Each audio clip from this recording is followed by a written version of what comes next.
5-star hotel Ibis here in Osaka, Japan. Okay, from 5-star to 3-star hotel. Ganyan kamahal ang Japan. Hindi pwede lagi mahal. Restaurant niya mukhang sarado.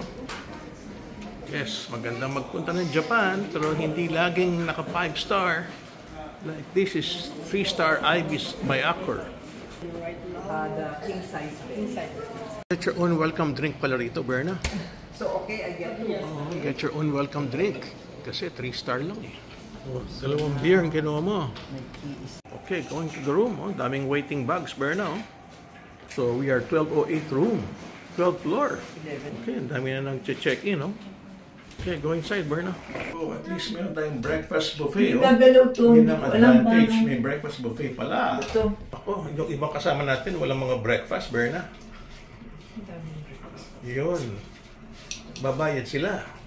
Okay, let's go to the room. Oh, it looks clean, pero ang tingin ko, maliit. That's it. Sana magkasya si Cole dyan sa room natin. Okay, it's a very, very small room, but at least it's king-size bed. Problema, paano kakasya si Cole? Katabi natin si Cole.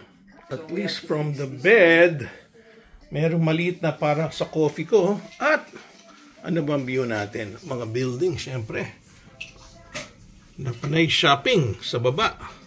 Yung Dubashi camera. Okay, so it's a 15 square meter room. Merong closet dito. Lagay ka ng mga passport. At syempre, merong coffee. Not bad for a 15 square meter room. Let me check on the toilet.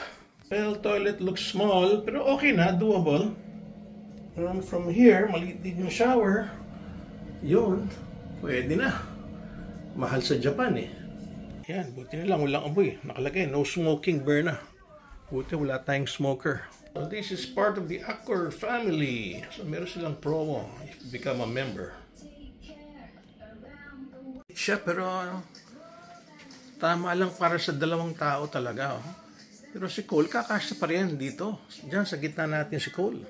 Ang aking only son. Ganda rin ang design niya. Look at that. Oh. Ganda ng design ng headboard.